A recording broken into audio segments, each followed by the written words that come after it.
Good evening. I hope you're well.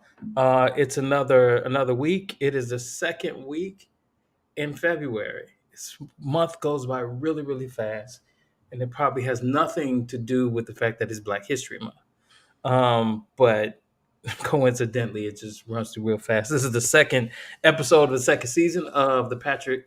This is not the Patrick Schaefer show. It's not. This is the Love Again podcast. I had a show called the Patrick Schaefer Show a long time ago, but this is not that. This is the Love Again podcast, season two.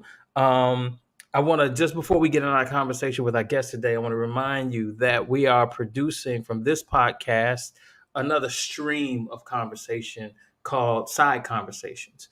I'll be talking about to business owners and some people who have done some really wonderful things with their life, just about love and life and what they do and how they reflect on life. So that's coming soon. So I want you to keep an eye out for that. But today, I'm excited to have our guest. It's an honor when like busy people, and I'm not talking about fake busy people. I'm talking about like really busy people. Take some time out to come by the pod and to talk with me and to have these conversations. Um, when you're a boss and you're an entrepreneur, it kind of lives and dies with your presence and your energy.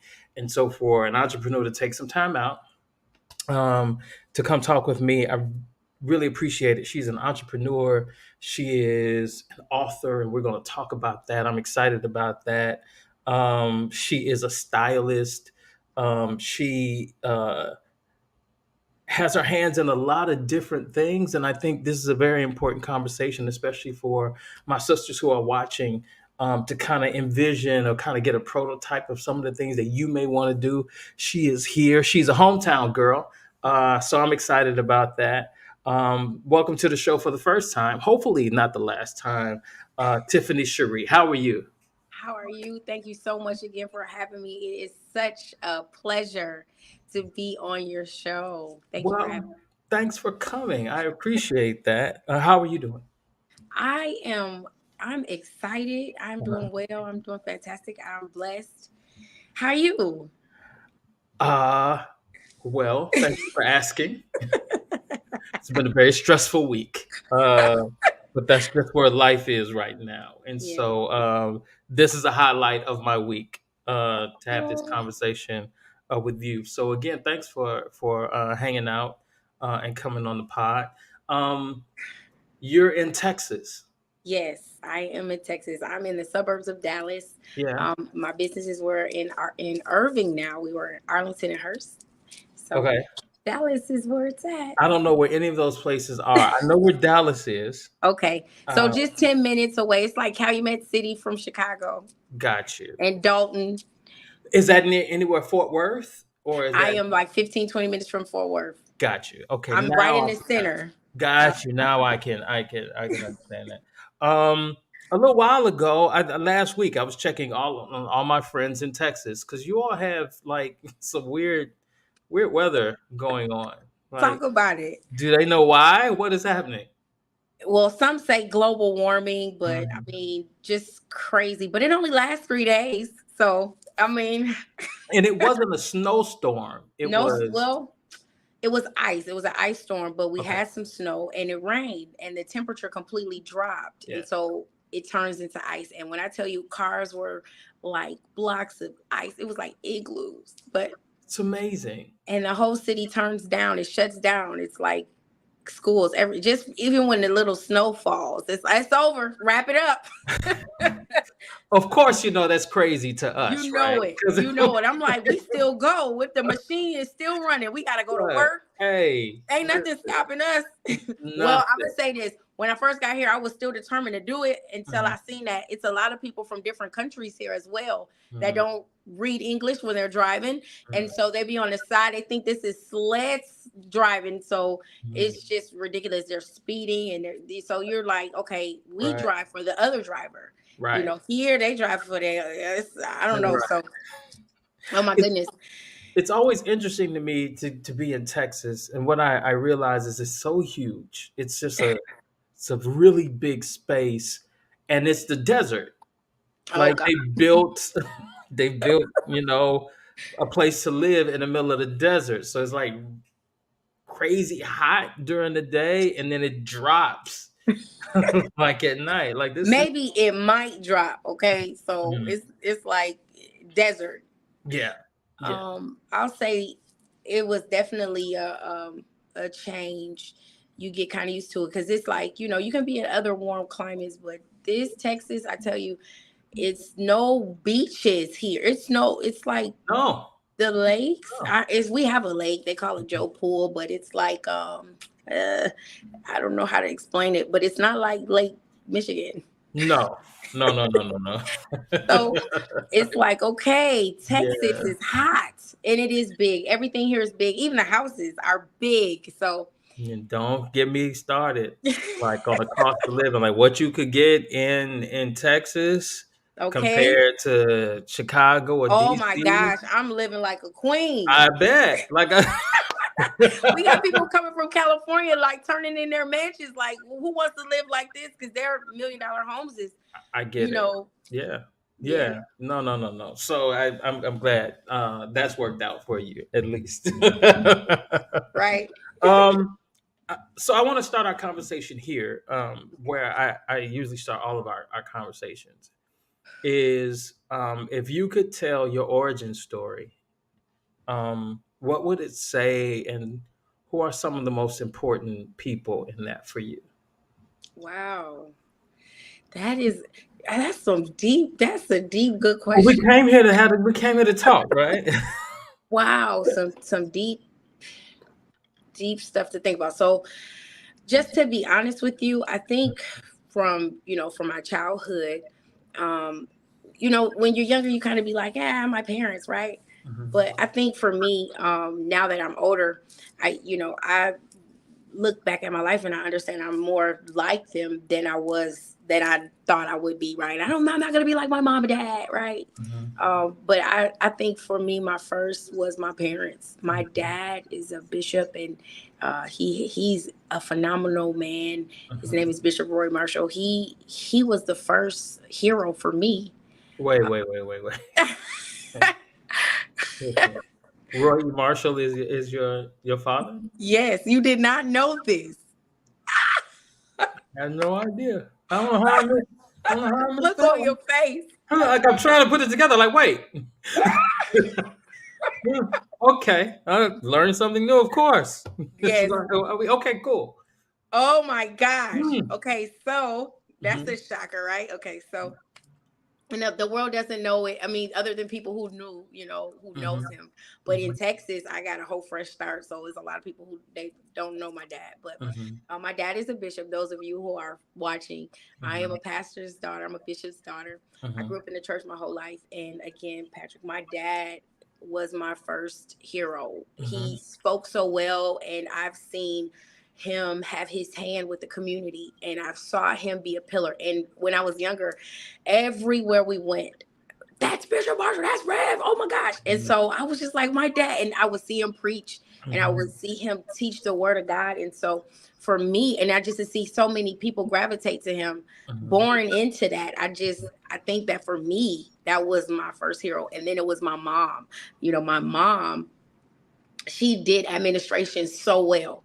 And so those are where I get my identity. That's my identity. I can't run from the DNA that I have. Mhm. Mhm. But I think for me, when I started growing up and getting a little older and thinking I was grown, I Mhm. started um, just trying to go through exploring and trying to figure out who I am and what do I want to be, who relates to what I'm trying to do. And so Mhm. it's very hard for me to really answer this question because I have to be very 100% honest, Mhm. and I have not been able to identify with a specific person who I can honestly answer that question about. I will Yeah. say now I see some influencers and people who now I'm like, oh my gosh, I really admire what they do. Mhm. Um, but I really, it all really begins with my parents. So let me ask you this, since we're here, and that's great information. Um, what part of Chicago did you grow up in? Okay, so let's start with this. I was born in Grand Rapids, Michigan. So I Okay. was not born in Chicago. Okay. But I was young when we moved from Michigan because my dad ended up pastoring. He got Hmm. called to pastor, and his hometown is Chicago. Hmm. And so we actually stayed in the suburbs. Okay. And so we were in South Holland. I went to Thornwood Of High course School. you did. Of course you did. Yes. Okay. And so as soon as I got 18, I Hmm. moved to the south side of Chicago. Hmm. Okay. And that was my stumping ground. Hmm. And then What neighborhood on the south side? over there in Morgan Park. Okay. Okay. Okay. Yeah. And then I ended up from the south side, I ended up going over west. So the west side is a whole different side from the south side. It absolutely is. It absolutely. You could say that again. It's Yeah. different. Absolutely. And Okay. then I ended up moving back to the south side. My Hmm. life, it has a lot of different ins and outs. Hmm. Just exploring. I was all over the city. I Hmm. was all over the city having fun. And I ended up moving to California, and then I came back home. Okay. So Okay. Cool. I'm wondering. See, I was going to ask you, like, what was it like growing up in Chicago, okay. for you? Because I know the church was in the city, right? The church So was in the city. yeah, so you were a lot of time spent in the city, and for you, I'm wondering because I grew up on the south side of Chicago. I was born and raised though, so I mean Okay. that's a Okay. little different. Okay. No, I I just take it, it. I it take doesn't it. make me better. It doesn't. It does. It Listen, just I yeah. wish I had to, I wish I could say that, but I would have missed out on a whole another chunk of piece of my life if I was to take Michigan away. I get it. But I get it. I I get it. claim Chicago. Chicago raised me. There you go. There you go. And if you don't know what that means, you just don't know what that You means. just don't know what that means. Okay. You just don't know what it means. I'm wondering what was that like for you? Wow. South side of Chicago, or spending a lot of time in the city, and your formative years, like the '90s, late '90s, and kind of being a teenager, and all the wonderful things that were happening in Chicago during that time. What sticks out to you as something significant about your childhood in Chicago? Wow. So Chicago is like the dynamics of just the culture of the church, right? Because of course I'm a product of the church, right? The culture of the church in Chicago. It's like, let me tell you something. When you go to church in Chicago, you're gonna get a good shout, right? You're gonna get a good musician, that band, that Great choir, yeah, choir, what? And yeah, then broadcast. You remember broadcast yeah. services? The church Absolutely, pop. yeah, They don't have absolutely. broadcast here in Texas. I'm so sorry. You Hmm. guys, this generation has missed out on a whole lineup. Sure We had a did. whole lineup, right? We sure did. Okay. Yeah, I mean, absolutely. you had Bishop Trotter, and you had, oh my God, Father Hayes, then you had Yeah, Fellowship, and then you had Monument of Faith. Like, you had it yeah. all. Then you Yeah. had Campbell. Are you kidding me? What Progressive. You progressive? Are had, you serious? yeah. It And was a then you great get the time. Midnight First Church of Deliverance, okay? Yeah, yeah. It was a great time. Church life Yeah. what in Chicago was incredible. We have the best gospel singers, the best. I mean, so that was my life. My life was the church life until I got a little older and I got a little like, okay, church, I'll see you. And then I started doing the street thing. Right. So, We'll but you get can't we'll find get to that. We'll get to, oh um God. I'm wondering, um another question I ask all the guests is where do you get your definition of love? Like Mm, who defined that for you in your early life?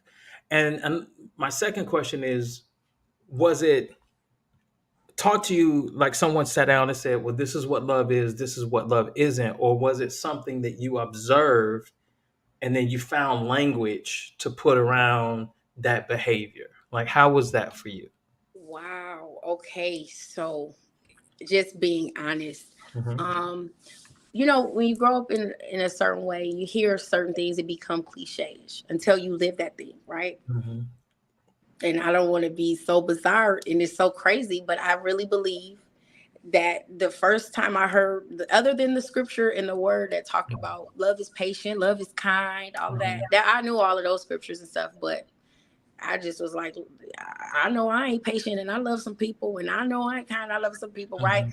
But I think the first time that I actually heard it was through music, and Mhm. when I heard it by way of Music Soul Child, when he had this song "Love," Okay. I mean the lyrics to that song, No. Yeah. Yeah. I was like, and then I felt it, Mhm. it was one of my first favorite. I love music, Mhm. but that song is when I heard it, I felt it, and I Mhm. actually saw it. It was broken down in a whole different way. And then when I know for me, I've always measured love as God. Mhm. So when I heard, sometimes I replace love as God. Mhm. Mhm. That word. I totally identify with that. Since I'm just a little, I'm a little older than you. Okay. My first love song, I think that actually took, like, so it's two things. Number one, I saw Purple Rain when it was like in the Oh my theater, God, right? Prince. And it's a true story. My father took, I was 9, my older brother was 11. Had no business watching Purple Rain, but Okay. my father wanted to spend time take us to the movies. We wanted to see Purple Rain. He goes to sleep, right? Because he thought Prince was like some little, dude that played the guitar, a little pixie or something, like a little fairy or something like that. Like it wasn't. He thought he was like basically a Sesame Street live action Oh movie or my something. God. He goes to sleep, and I stay up and I watch Oh, you was Prince exposed. like do these things. I've never Oh, been the same since. oh Um, my goodness. but what I remember distinctly more than anything was by the time he gets to the end and starts singing Purple Rain. I'm 9 years old and I'm watching it. I am in tears, Wow. bawling, crying. I don't know exactly what he was singing about, but it was like the emotion Right. that he conveyed to do Right. it was really powerful to me. And I think it just kind of opened me up to try to discover, like, well, what was he singing about, and why was he, had so much deep feeling about it, and then he's conveying it through music. And my dad was a musician, so Okay. I grew up around, my grandmother was a musician, so my Okay. mom was a singer, so I grew up in a house full of music, and I just connected with this. I think by the time I'm 13 or 14, I am listening to, you have to be from Chicago to understand this, I was listening to Mel Devon, Night Mood Okay. with Mel Devon, Uh-huh. on V103, and he Yes. played "A House Is Not a Home" by Luther Vandross. Mm. Good.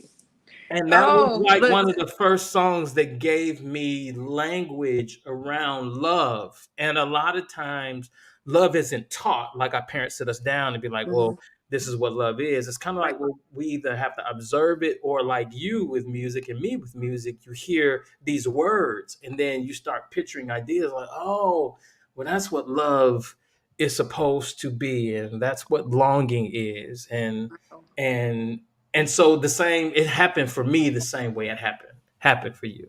And Wow. Love is a great record. I love music. I love music, so child. Like I do too. He's incredible. I am a fan. I think Who Knows is a better song than Love, but that's just me. That's just I me. don't have an argument. I don't Yeah, have an argument.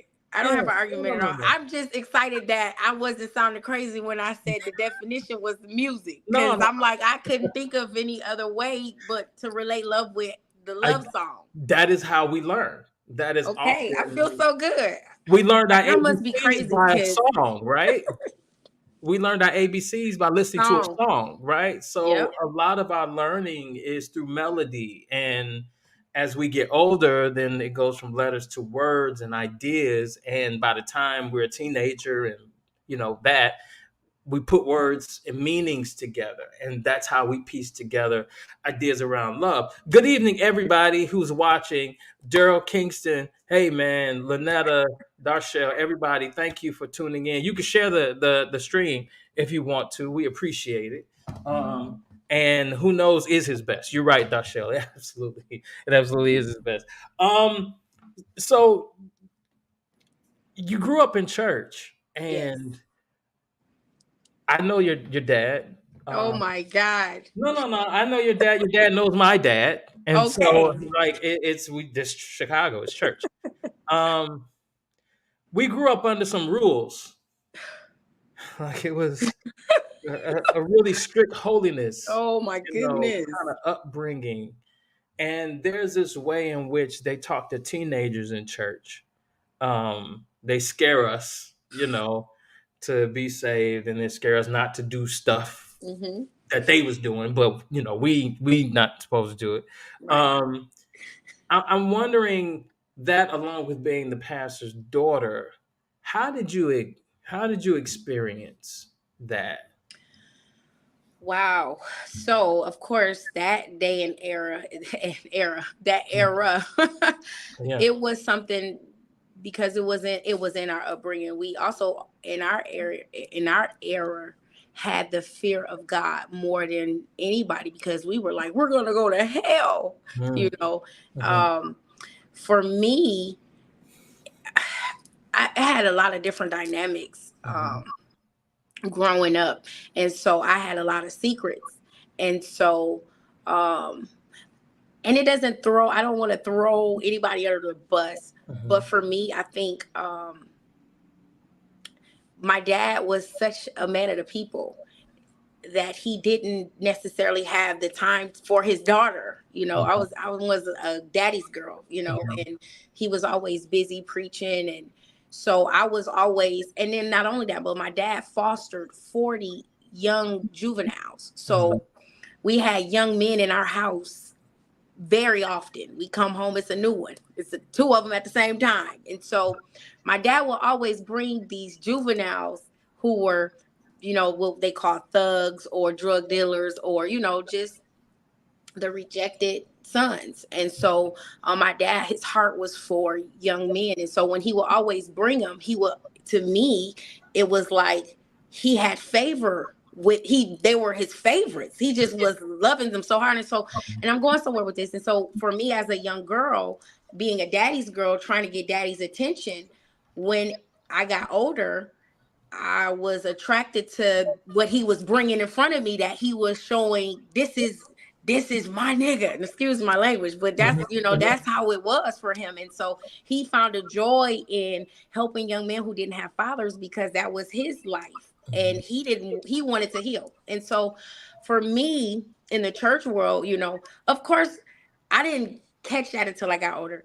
But of course, when I would start dating or identifying, because I would be able to have a conversation with those type because they were always around me growing up, mhm, mhm, and I was more attracted to that type because that's the type my dad always bragged and it brought around us. He mhm, didn't bring young men who were straight honor roll students around. He didn't have that around. So mhm, for me, I was having this, what they would call back then, you're being rebellious. So I mhm, had that whole rebellious stage mhm, that I went through. And so picking and choosing those type, mm, wasn't a good idea for the church girl. And yeah. so I ended up in the church. I ended up having a baby out of wedlock. Mhm, And so that in that era, that was just like, oh my God, mhm, and so thank God that my dad wasn't so crucifixional. Like I'm gonna, I wasn't. He didn't throw me away to that. He loved on me. He was like, well, at least you were grown, which I was. I was 18, mhm, um, and so it had an impact on the church. But it also, I was more so leaning like, I'll lead a church. I don't have to be in the church. It's a whole nother world out there for me anyway. So I was good up until I got grown. yeah. So that's how Um, it did went for that me. did that experience change your relationship with your father? Well, my relationship had already changed before then with Mhm, my father. My father was a man of the people. So my father was jumping on planes and getting in cars from city to city. And mhm, so dad wasn't home, mhm, and then when he was home, he was busy. yeah. So my dynamic had already changed, but because I'm a daddy's girl, I just thought it was okay. And my dad is a hero. He's out saving the world. And I was just doing, you know, we wish that we could go back and change time, but there was a lot of broken pieces, Hmm. that felt like my dad should have and should have. But you have to heal and you have to move on. But Yeah. it affected me. It's inevitable. Yeah. I want to go back to something you said, um, because it brought up an idea and some questions. You said that you carried secrets. Hmm. I don't know. I don't know. We're never taught how to carry secrets. I don't even know if people, when we were kids, told us what exactly secrets were, Mm. why they were necessary, why they weren't. I think on some level or another, we just observed things and we learned not to talk about it, or we learned how to trick ourselves into pretending it didn't happen, or Hmm. we don't know whatever we know, and let's just act like everything's okay. And the reality is that you can't be human and not carry secrets. Right. I'm wondering, at an early age for you, how heavy were those secrets for you, and how did you carry that for yourself? Wow. So, like you said, it was something that was so good when you say, we don't. No one teaches us that. You know what I'm Hmm. saying? Hmm. You just. A lot of it was fear. Hmm. Um, my situation was, if you tell what I'm gonna do, and I'm like, oh God, and then it was guilt and shame because, oh my God, if I tell, Hmm. then how are people gonna look at me? And I was so young and innocent, I didn't know. And then in church, you hear these things like, tell God and He'll put it in the sea of forgetfulness, Hmm. Hmm. So you're constantly hearing, come to the altar and repent of your sin, and ask God to change your heart. And you like, you got all these things that you holding in your heart, and then you're trying to, and at that time in my life, I really, really, really love God. Like, I really, really love God, and I do still now. I'm just saying, then I was really like, I just really love God. When I was younger, I'm the kid that will be in a room, open up Bibles, looking at the table, the table of contents, then the cross reference scriptures, trying to match it. And I was a Hmm. writer, and I would. That's what I loved. And so, having secrets, it's like, to me, I'm like, I didn't, when you get older, you find that everybody has secrets. Is a different thing from when you was. If I'd have known everybody was going through it, I would have talked about it. Right, But then at right. that time, it's like, you're growing up in church, and you hearing certain things are wrong and you can go to hell. So you just like, I don't want to go to hell. So God, Right, right, right, forgive right. me, forgive me. And the whole time, it wasn't God forgive me. It was, I was a victim. I was a victim and didn't I'm know. sorry. It's okay. Listen, it's my testimony. Yeah. For years no one would know, but I'm just, I I'm think open. I said I'm sorry because I think it's your dad. The bishop is joining. He said, "Hi, Tiffany." Well, hi. Hey, Bishop. How are you? Hello. I hope you heard the I didn't beginning. know I this was said you your my daughter. This hero. is crazy. Like it's just. That is my dad. But I hope you heard the beginning, Dad. I said you are my hero. So Yes, we talked. Yeah, we talked about you, Bishop. And so thank you for joining the stream. Here's another idea about secrets. mm, Um, it's not just the secrets that we carry. It's not just our secrets. But at some point, and I think very early on, we learn how to carry other people's secrets. yeah. Yeah. And I don't know whether that's good or bad or not. You Right? know what? And I know you're still working out this question, and I will say this. Women, we Hmm. are very nurturing, Hmm. and we just love to protect those who we love, and we try to cover, like, and again, when you talk about love covers a multitude of wrongs. And Yeah. when you love somebody and when you really care, you're very sensitive Hmm. to, I don't want them to look a certain way, or I don't want, because it's that nurturing, like, oh God, and especially back in that era Hmm. where it was like, a lot of people were the don't ask, don't tell, and and you love people, and you know how people are, and so you try to be protective, and so And yet sometimes, most times, I would say that's that's pretty heavy, yeah. right? It's heavy to carry your secrets and the people you love their secrets too. And oftentimes, even within our own families, we couldn't have conversations about what we all knew. Yeah, Like, yeah, yeah. but we're not going to acknowledge this, so Right. Just throw it under the rug and we're keep it not going to talk about it. change the subject. Yeah, right. And then we become born again, and then it's like, well, God desires truth. Right. And it's like, well, how can I be fully honest with God about things that I can't be fully honest with myself about? So Like, good. I'm carrying secrets. And one of the things about this generation I am afraid is that they don't have the ability to do that. And I don't know whether that's good or bad or not. We were from a generation before the internet where there were private things. Yeah. And it was healthy that some things were private, right? Yes. Oh my Um, gosh. it But was it then was yeah, yeah. And like their whole life, like there's no secret to it. There's no privacy. Like there's no Mhm. parsing between who you are in public and who you are in private. And I've just gotten older. It's like some stuff I don't want to know. I don't want to know this about you. Okay. I would Just rather like you keep it to yourself, huh?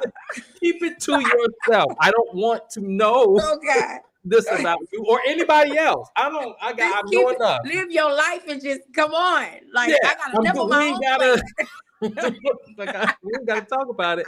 But and so I'm wondering what you think about. Do you think that's good You know that what? they don't have that the burden Okay. that we had of protecting people we Ooh, love because they will expose each other. Like they will do everything in a relationship but leave it. Like they'll put right. all somebody's business out there. Right. And Right. I'm just interested in how we grew up, Mm-hmm. understanding that there's some stuff we got to carry Yeah. and not talk about versus this generation who overshares too much. You know what? I'm divided with it because the Bible says that you overcome by the blood of the Lamb and the word of your testimony. Mhm. And so there are a lot of people, like in my case, a lot of people, they would never think that I've suffered from high functioning depression, or they would never think that I've been suicidal because everything in the world looks great and who my dad and my mom is and who I'm connected to and who I know and what great skills and things I have. And so one thing about social media is I also understand that people have a lot of smoking glass and they make the world look like everything is perfect and everything is so beautiful. And then there's another generation, the private Annie. I don't want you to know where I live. I don't want you. So I be torn between both because also what information you give to people, people can use it against you later. You Mhm. know, I think that for me in my life, I'm 42 instead of 22, 32, I'm 42. And so I'm like, I want my life to be purposeful, whether it was the good, the bad, the ugly. And I don't care who like it or don't like it. It's my truth and it's my life. And I share it when I choose to. But you won't see me posting when I break up with my lover. You won't see me posting because you never know. You're going to get back with him next week. So why put it out there? Mhm. Right. Yeah. But having a purpose in your testimony and sharing it when it's needed to be shared is very vital. And again, for the healing, a lot of people now, they're killing themselves. Now I'm not saying they wasn't killing themselves then, but I'm saying they're killing themselves now because they think that they're alone and nobody else is going through it, or and so I'm in the in between with it. I want to be more spirit led when it comes to sharing certain things. Oh, go ahead, go ahead. Oh, okay. No, I was wiping my eye. Go ahead. Okay. I was like, I thought you was trying to get No, in. Okay. no, no. But I also understand, like, even with the dynamics of secrets, right, and the Mhm. covering things, you got people who get on social media and they have a platform and they get paid off of telling it all, Yeah, and yeah. so then it gets to the point where was that necessary? Did we Mhm. have, because the damage that could be done if you tell it on, and the person or the influence or the place that they're in, it could make us all look bad, you know. But I do, it's like this is a different era. This is a different, and just speaking for myself, you know, I discretion is very important. But then there is a time when it's time to open up your mouth so some people can be healed, or so some people can have, you know, Yeah. somebody to know I identify I'm going through that too, and I just never Yeah. told anybody, you know. Yeah. Let's go back. Perhaps your teenage years. Do you remember your first love? Oh my gosh. Yes. Yeah. What was that like for you? Oh my gosh. It was so different. My first love, I was in church, so he wasn't. It was more of a high school crush. And Hmm. so for me, the butterfly feeling, I hadn't Hmm. felt like that in ever, you know, it was your first. Like, oh my God, my first butterflies, you know. Hmm. And then I knew I was like, I was trying to identify with how to have a crush and be saved because I Hmm. don't want to go to hell. Right. So like, okay, and in a lot of our era, they didn't teach us how to properly date or how to properly, you know, we didn't know. So Hmm. we see, okay, you pick somebody you like, you date them, you marry them, and you go on. You don't see the stages or the in between. So how was it like for me? It was interesting. I was a church girl, he wasn't. Hmm. And you know, I don't know, like what do you want to know about this? Okay, what do No, you no. want to know? You know, Well, no, no, now I'll say this: that's when enough. I love hard. Yeah, Okay, no, no, no. That's enough. But it's interesting because I think you're exactly right. The church at some point teaches us to run away from, temptations, youthful lust, all that other kind of stuff, and then one day it's like you got to get married, right, and there's nothing like in the between to teach us how to be social creatures, how to communicate right, thoughts and emotions. It moved like really swiftly from, y'all don't date at all, y'all ain't got no business, being alone together, to, oh, now you're 18, 19, 20, better get married, right. because you can't be out here wilding out. And it seemed like there was some lessons in the middle. And another thing too is just, as we became young adults, it was about marriage and the one, Mhm, right? mhm.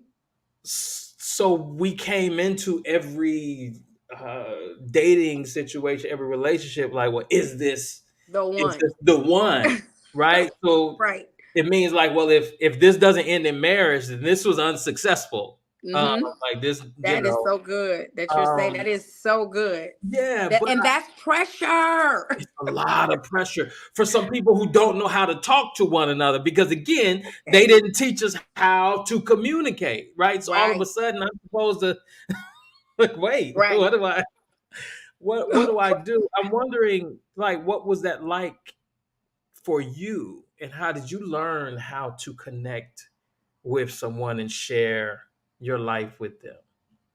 Well, I'm gonna be honest. It was definitely not with my first crush or first love.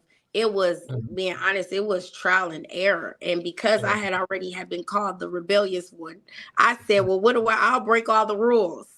And Mhm. so I had went on experience on my own. And thank God Mhm. that I had people praying for me and keeping me covered. But at the end of the day, I was like, listen, I'm the one that's gonna have to live with them. I'm the one that's gonna have to deal with them. And so I also, like, you don't know somebody until you live with them. And against, when you dealing with church, you don't shack. That's not how do you do that. Shacking, Right, right, you know. right. I'm like, well, I want to know what I'm getting into before I just give my life away, because people put on masks. They like Mhm. to, impress your parents, and Yeah, and then you find out that they're a whole different person, and you're like, wait, who are you? right, So right. I think for me, I was one of those who broke all the rules. Um, Mhm.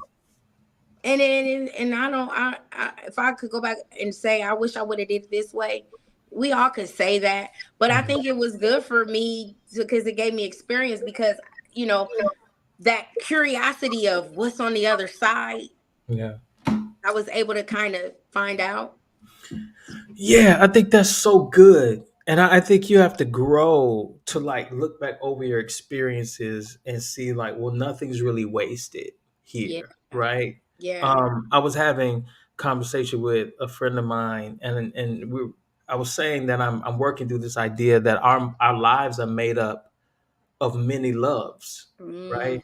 mm, Um, and if we're together and I am the best for you, it is because I have been loved before, and every mm, relationship added something to me that I needed, or it took away something that I didn't need. mm, So I think in that prism, you can look over, and even when things were hurtful and things were bad and you wish they could have been different, they added to who you are right now. yeah. And that contribution, I think it takes you a minute to get there. It Take takes time. it takes It some takes time. time. It takes some work. You gotta gotta Listen. go in. But at some point, I think you can look over and be like, "Oh well, yeah, that was painful on some level or another, but it really added something. Hmm. And if I am any good for you, it is because I have had them in my life at Right. some point. Yep. Um, and I'm interested because as you come into young adulthood and I'm thinking what I'm discerning is you live with someone. uh you Not could correct now. me. With No, not I'm now. saying Oh, yeah. then back Yes. then, right? Okay, that was your Yes. experience. You just kind of went on and Yes. had this experience. And I'm wondering, like, when it doesn't work out the way you want it to work out, the way you envisioned it to work out, and you are left on some level heartbroken, Mm. like how did you learn what a broken heart was, and how did you experience that, and how did you work your way through that to get to your next relationship? Well, I'll be 100% honest. Hmm. Um, the real heartbreak didn't happen with that situation. It ended up happening when I actually got married. Hmm. So I've that was more of the life change dynamic for me because I was like, I'm giving my soul. Hmm. I'm loving with everything in me, and I'm doing it in God's way, Hmm. and for it to not go the way that I thought it should go, um, where my whole world was flipped upside down.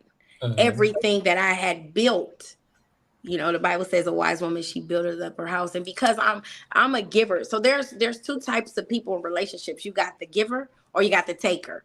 And so when you with a giver and a taker's together, somebody's gonna be left depleted, right? The giver's gonna be always giving and giving till it can't give no more in some kind of crazy way. Hmm. They'll end up finding another way to give, right? But then when you're with a Hmm. taker, or so let's just say two givers get together. Well, one giver gonna outgive the other giver because it ain't gonna let you outgive them because that's the nature of giving. And so for me, my situation was I was left depleted, and so Hmm. it was very, very, very rough. It was very difficult. In my situation, it wasn't planned. It wasn't like we were fighting every day. It was like I came home and all of a sudden everything in the house is gone. Hmm. My situation in my last, well, my only marriage, ex marriage, whatever. It was an abandonment Hmm. and it was disregarded. And so for me, I had to get into a place where, oh my gosh, we lost our home. At that time, I had children, Hmm. and I was just like, when you marry somebody, you don't plan to divorce them. Hmm. When Hmm. you walk down that aisle and say, I do, you don't plan to say, I don't. Yeah. And so I would never, that kind of pain, I would never have wished on my worst enemy. Hmm. I felt like I wasn't done fairly at all, and so it put me in a position to where I had to start life all over again. And I did not want to do it in Chicago because I was like, everybody knows that I'm married now. Everybody's seen my life turn 360. And then I'm hurting and I'm bleeding. And that position, that when I was married, I was a pastor's wife. And Mhm. I was like, I could have been with the drug dealer because he wouldn't have never did, you know? Mhm. It's so for me to have to go that route in my life where I'm like, okay, God, I'm gonna go your way. I want my life to look the way you want me to do. I want to do ministry. I'm a first lady. Oh my gosh, I didn't plan it, you know? And then for it to go south, it was Mhm. just like, okay, I gotta get out of here. I was so hurt, Patrick. I was so broken. Yeah. And I Yeah. ended up moving to Texas in Mhm. the process of all that with my children. And I didn't know, I was on straight crazy faith. Like, God, I heard you. I don't know what you want to do with me. Just start my life over again. I could have Mhm. built at home Mhm. because I'm a builder. I could have, I can, and that's one thing about us. We can construct in our mind how to rebuild our own life. But this time it was different in my pain because the Lord Mhm. was like, honey, I'm trying to take you somewhere you had never been before. Mhm. So you got to go a different course. And so I share a little bit about it in my story, but it was very hard. It was very hard. It was very hard. And then being private because I didn't want to not cover him. Mhm. And I didn't want to leave me vulnerable to, I gotta be, everybody knows I'm super strong and I'm tough, you know? So what I did was I just put all that pain and I buried it under a rug and I just got busy. I just Mhm. got stuck with business because I was like, what, I can't build if I don't have a good foundation. And I Mhm. gotta get through this. And so I'll be honest with you, Patrick. Sometimes I have to say, I don't know necessarily if I healed the correct way, you Mhm. know? Because I didn't want to deal with it. And I'm fine now. But I'm saying in the Mhm. beginning, it took time, it took years. And then I Mhm. had to worry about my heart not being bitter Mhm. because of what was done to me. Mhm. That and then vengeance. You like, oh, I want to get them back. You know, I want to. And the Lord is like, no, vengeance belongs to me. Mhm. You know. Yeah, no, I get it. Um, I told first of all, I'm sorry that happened Oh to you. my gosh. I understand that pain. Um, I understand that pain, and I understand acutely what abandonment feels like. Mm, Abandonment is not just someone leaving; it is complicated by the fact that you experience a betrayal. right. Um, and that's a and it would be simpler if it was just about another person. But what if somebody abandonment can be complicated because sometimes it's not somebody else, it's somebody changed their mind Oh, it was about both. you, or I don't know, Oh, it was if both. It was somebody a changed their number of them. mind about you, or somebody doesn't feel the same way about you, Right. and Right. you're questioning yourself. And so I totally get that. I totally understand how complicated church makes that. Ooh. Um, That part. And yeah, again, I'm somebody's pastor's wife. I'm yeah, serving in the church and yeah. But whoa. it's about faith too. It's not just about Yeah, the institution. It's that I am trying to do it your way. that part. I need a little help here, Cause right? listen, I Like, want to go get a gun right now. I want to throw a rock in this. I yeah, know we're servicing, right. but And it was a lot of God. Listen, I gave it up. I got this one because I it took me to the place, Patrick. I wouldn't eat. I went on the fast that the Lord had chosen. Do you hear me? I didn't eat for 10 days. Then I mhm, went on another one. I eat for 21 days. I was like, God, I need to hear from you because I don't. And my faith was, He gonna restore this thing, and we're gonna tell the whole world, and people gonna restore the marriage ministry anointing is on me. You yeah, know. And the Lord was like, "No, honey, that ain't how that's gonna go. But you keep on believing. You're not ready for because if the Lord had told me when I was like, God, are you going to save this? If the Lord had told me no, then I probably would have jumped off the building. I right, wasn't ready to hear the no. yeah, yeah. I'm gonna say this, and you all, I submit this for your thinking, and it's fine. Um, Sometimes believers, Christians, disciples, spirit filled people can marry the wrong person. And you don't intentionally do it, you do it. And sometimes divorce is a very Christian decision. Oh, It's preach. it's a mature Christian decision. Um, and I came up in an era where it was just like people didn't leave; they just stayed and Right. made each other miserable for decades, like like with horrendous stories of like you all really shouldn't be together, but he's the pastor, you the first lady, and you find every other reason to stay together than what is really rational for you. And so I've seen how church can be a destructive agent in a marriage. Mhm. And I'm going to talk about this later on another episode, but I always thought for myself, that's what I thought, having observed marriages and ministry go together. I didn't think that that was a good idea. And I know people do it well, and Right. some of them have mastered it, and that's great for them. I observe like it seems like ministry adds more pressure to the marriage Absolutely. than would be in another if somebody was a dentist and somebody else was a librarian, Absolutely. right? Absolutely. It adds some weight to the marriage that is often to me it is unfair, Absolutely. and it's very difficult for two people to be successful with one another, and then you throw in tens of maybe hundreds of other thousands of other people on top of that marriage. Exactly. I never thought it was a good idea. No, no. Because then there's the chain of command. It's first it's God, then it's your spouse, then it's your children, and then it's a billion church members. Yeah. And if the line of it, what we're taught, isn't right, it's like I you're always out thought of that was order. I always thought that was dumb. That's I thought that was what a I'm dumb, saying. but it's See, good to hear, right? but it's just like that's not practical. It's not at all. It's just not practical. No, Okay. it's not. And I wish But people that's would what stop you see what I'm saying saying, that. Patrick. It's like this is what I'm saying. If there was a blueprint for the church people in the body of Christ on how to do effective relationships, we would be so much better as a people because it's like, please don't be so, heavenly bound that you're no earthly good. I don't know if I'm even saying that Yeah, right, you're but right. you know what I mean, Yeah. I think we should have the conversation by first taking patriarchy out of the conversation. Hmm. Um, I think that's important because in church we can't talk about relationships, we can't talk about sex, we can't talk about marriage, but are ultimately talking about power.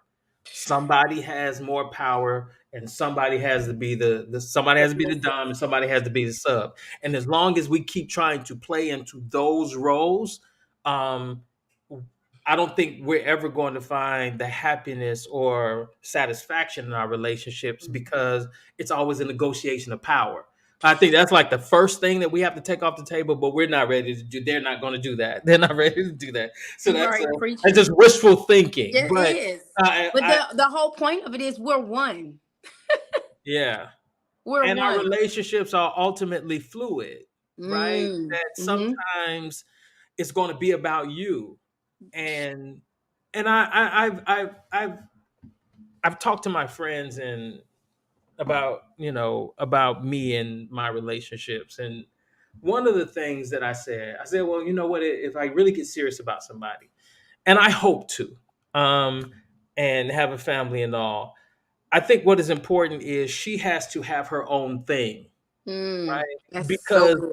Because I know what I do. Right. And if I have my thing and you don't have your thing, every room we're going to walk in is going to be about me, and you're going to ultimately resent me for that. That's so So it's good. like you have to have your own thing so I can walk in the room and be your cheerleader. That our support for one another is fluid. It can't always be about me. And that's the power couple. What you would think, right? But that's supposed to be like that. A woman should not be trying to figure out her way through you. She should already be having Absolutely. something going on for herself. Because if she don't, she gonna be all in your business. It's gonna irritate you. She'll be like, "What you doing? Where you at? Well, you ain't home yet. How long you gonna be, And baby? she You doesn't promised me understand someone that. Look, who's honey, I'm driven. working. Yeah, She should like be so busy working too, right? exactly. But it has to be a balance. As long as it can be a balance. Let me ask you this. Okay. I since we're here, I can't remember who said it. It might have been Melissa Ford or Victoria, Vivica Fox or somebody, and they were like, "Well, if I get married, I'm going to marry somebody who has my same hustle, so my same drive. So when we're together, we're achieving, and we're gonna have what we're gonna have. Blah blah blah blah blah." Here's my question: Okay. if we both have the same hustle and the same drive, how are we having a relationship? Good. Right? Because if both of us are going to be driven to chase a bag, which I think is dumb, but okay, so we're going to chase every bag we see so we could accumulate, money or whatever, influence, whatever it is. How are we connecting? Because we Mm, both know what that takes, that's so right? good. That's so It's good. going to take us away from each other in That's order so for us to good. achieve that. That is So I'm so good. interested, like, well, how do we stay connected and nurture us, which is supposed to be the base Hmm. and the reason why we do Hmm. all the stuff that we're doing. Like, how do you see that balance? Is there a balance? Can there be a balance to that? Is that a dumb statement? Like, we No, can't say it. We can't have the same drive. you know what? I'll say it like this for just a general part. I won't just hit one thing. Mhm, Balance is the key. Okay. mhm, Having a drive can mean I have a drive to be supportive, or I have a drive to do something to where it coordinates to what you don't mean we got to be doing the same thing. mhm, Right. And then what's the end goal? So are we having a drive for what? What are we trying to accomplish? Somebody got to go. Can we go ahead and accomplish it? Like, it's one thing when we're saying we are aiming towards a goal. mhm, The drive is we want to be billionaires. mhm, Okay, so then we need a strategy for so that way it's not we both got to do the same thing to be billionaires. Okay, honey, what's your role in this? We mhm, both want the same thing. Okay, because how can two walk together unless they agree, right? mhm, And so it's like we both want the same thing. I do hair. I don't want my man to be in the hair salon doing mhm, hair with me. mhm, Boy, what you doing? Like, and then absence make the heart grow fonder. So like you say, I don't want to have to, like, you go do your thing, I do my thing. But then when we come together, it's like amazing. But mhm. it's what are we going to? Like, what are we going towards? It should be a balance. And I so think that's great. No, yeah, no, no. because I think that's absolutely great because I am more in conversation nowadays with my friends about, like, what does success mean for you, right? You have to right. write. I think you have to write down.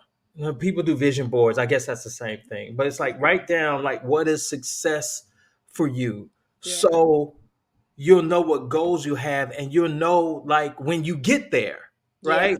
Like, how many awards you have to have, how many houses you have to have, how many cars you have to drive in order for you to be happy, Right. right? Because Right. if you write all this down and then you get everything and then you get there and you're Right. still Then not what? happy, then why do we do this? Exactly. What is the why? Yes, What's the why? And then here's the thing. Money changes people. I don't care what you say. So what we absolutely. we was in love with the drive. Now that we got it, are we in love now? Here's what money and success does. It really brings out who you are Mm-hmm. because you don't have to be apologetic about the things you want. When you don't have, and you're going up a ladder, you're very conciliatory, you're very in relationship with people, and sometimes you take back from people because, oh, I'm trying to get ahead and I needed to manage this relationship. Once you get there, you don't have to do that no more. Say Like, I don't have to be polite to you. I don't it. Right. I don't have to do stuff that I don't want to do. I can tell you no now because I don't need you. And so success and fame really exposes who you are, because if you was a jerk and you was just hiding it, now you don't have to hide it anymore. Right. And that Okay. happens in our relationship. No, it's Like, so true. It's so yeah, true. It's so yeah. true. And I think too, you really find out somebody when you either get there or on your way to. And I hear a lot of people saying, I, you know, and it's interesting because I do a lot of married people. They approach me, and I hear this. I want to, my wife don't help me with nothing. I do it all by myself. And they complain about she don't help them. And I'm just like, well, are you putting her in a position? What help do you want? Like, have you made it clear to her? Like, what is the position here? Like I say, how are we gonna walk together? We don't agree. If I'm gonna be Jordan, you gonna be Scottie Pippen, or who's gonna be Dennis? Mhm.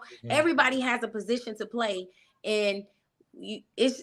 I mean, No, I get it. You know something that I think is interesting, and I'm gonna let you go, and I'm gonna keep you. I'm not gonna keep you all night, but Yeah, because I gotta talk about my book, I know. Patrick. How do we get there? We get there. We get there. I got you. Um, you are a salon owner. You're a stylist. You're a hairdresser.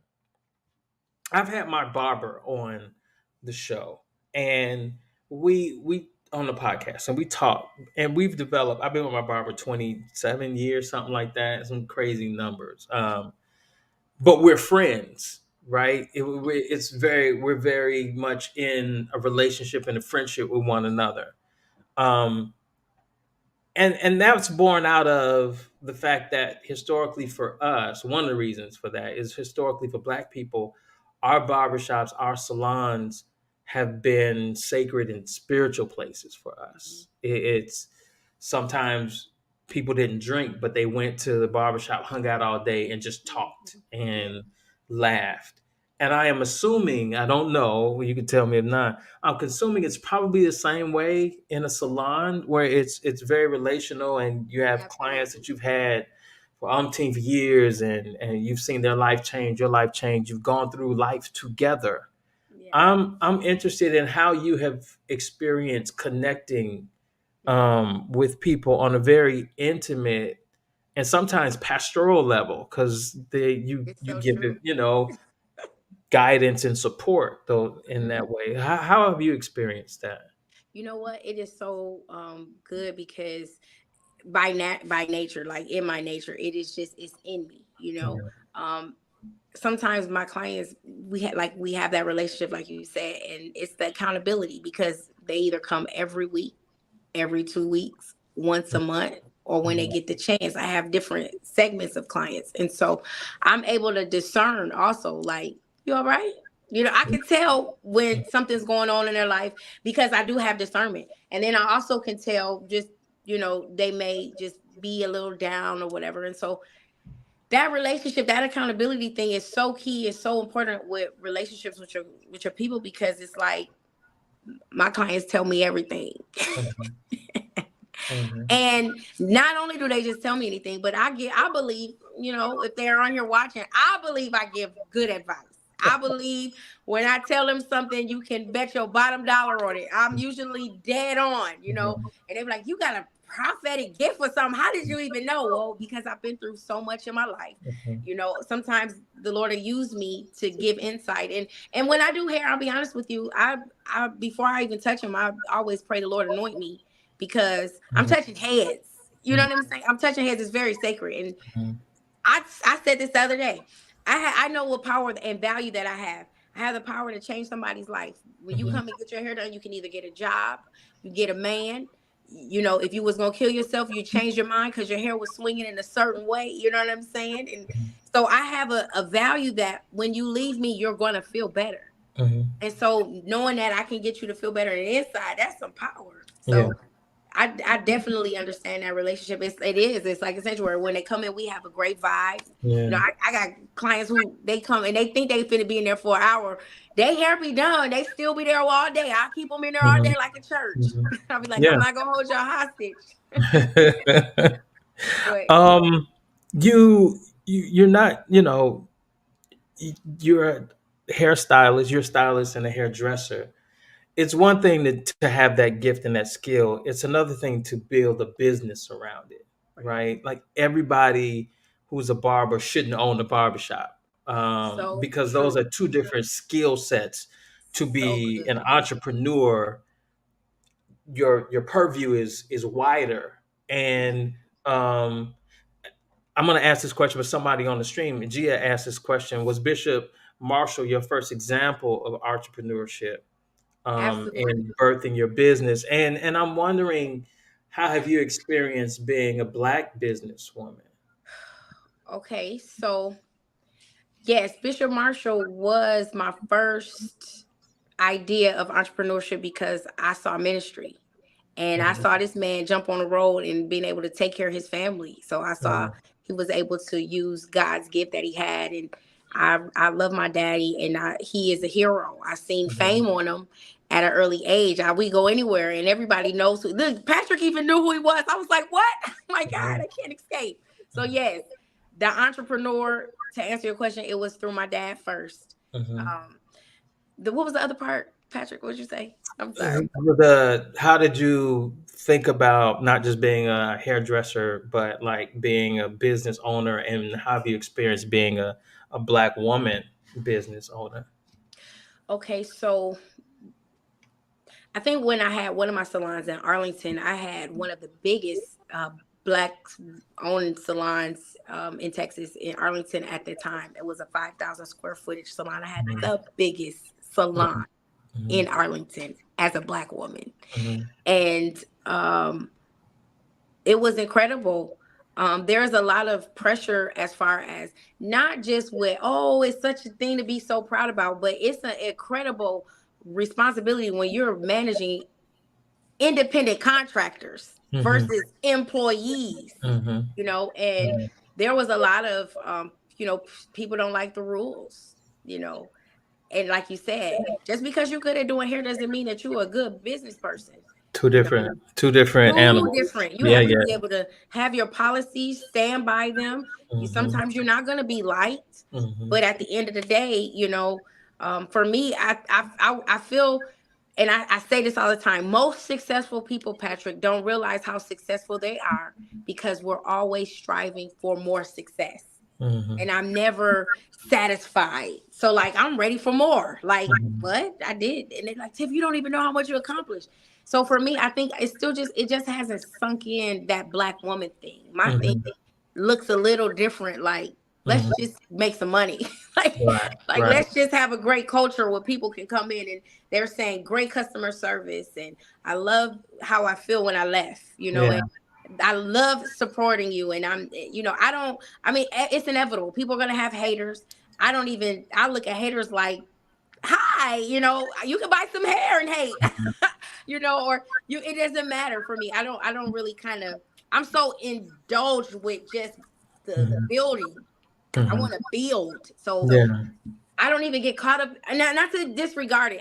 I don't even get caught up in being a black woman. Yeah. I want to be a green woman. Right. Money. Okay. Well, let me ask you this, because you recently added something else to your portfolio. You're an author now. Yes. Um, Oh my gosh, I'm so Tell us excited when you about, say it. yeah, yeah, yeah. Tell us about the book. So, this is my book. It's called Your Books Are Blank. It is a builder's guide on how to build your clientele. Mhm. Now, I went to school I went to Chicago State, Patrick, for marketing and public relations. Mhm. And oh my gosh, I didn't know that how much I love marketing. Mhm. And I was doing it all along, right? And so the how the book even came about, it was just I was getting a lot of stylists coming to my salon who didn't have clients. And as a Mhm. salon owner, if they don't have clients, it's either two things happening. Either they're going to get frustrated and they're going to go get a side part-time job, or they're not going to, they're going to go, it's going to be messy in your salon because they got too much time on their hand. They start talking and they just start getting messy, right? So I was like, God, I want to help these people because they good. Like, they had the skill, but they didn't know how to get clients. And Mhm. so I did a class at the salon. That's how it originally started. Mhm. And I did a marketing class. I was like, let's get down to the basics. Posting on social media is not just the big old thing. Let's come up with a marketing strategy. Let's talk about your brand. And so, listen, that class, oh my gosh, I didn't even know what was in me. I just was like, just going to tell them what I knew, right? And what Mhm. worked for me. That class was like, we want more, we want more. And so, my admin at the time, they start calling different cosmetology schools. Mhm. And so I end up going on tour, and I end up going to barber colleges. I went to lash colleges, makeup artists. I mean, I went to different cities, and I would do this class. And every time we did the class, I would do an evaluation at the end, and I got so much good feedback about it. So Mhm. 3 years ago, I had wrote this book and it had just been sitting in my computer, okay, like just sitting there. Mhm. And my god sister Tracy Lee, Pastor Tracy Lee, I don't know if you're familiar with her, but she is I do know awesome Tracy person. Lee. Yes. Yes. Oh my God, this is my sister. I love her so much. Mhm. She was like, "Girl, if you don't write this book, you Mhm. got 2 days." She challenged me. Now I like challenges. Mhm. She said, "You got 2 days to get this thing done. I'm gonna help you and show you what you got to do." And I was just like, "Okay, okay, well, but wait, I'm not." No, she was like, "No, no, no, you. This is good." And so here it is. I got the book done. I was so excited because I just really believe in what I've done for the last 24 years. I've been a hairstylist Mhm. and I had to start from scratch twice. Mhm. When I left Chicago, I had a big clientele that I had to build from scratch. Mhm. Then I had to leave because of my whirlwind that crumbled and start all over in a place. I didn't know anybody in Texas when I came, Patrick. I didn't know anybody. I didn't have any college friends here. I didn't have no Facebook buddy friends. I didn't know nobody when I got here.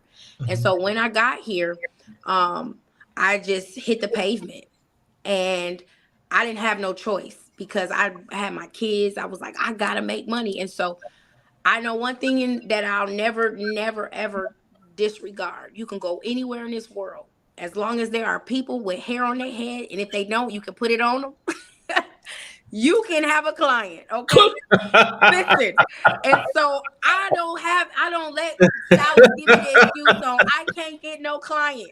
I'm like, no way, no way. It is people out here walking around here looking the Yeah. way they looking. You can have a client, and so in this book, Patrick, in this book, I go step by step on how to talk to strangers, how to engage people you don't know. A lot of your best clients are people you don't know because your family, your friends, they halfway want to support you and they always want discounts, Mhm. right? Mhm. So this Mhm. book is just a guide. And even if you're not a hairstylist or a barber or you're not in the beauty industry, this book is for any entrepreneur who has services who need people.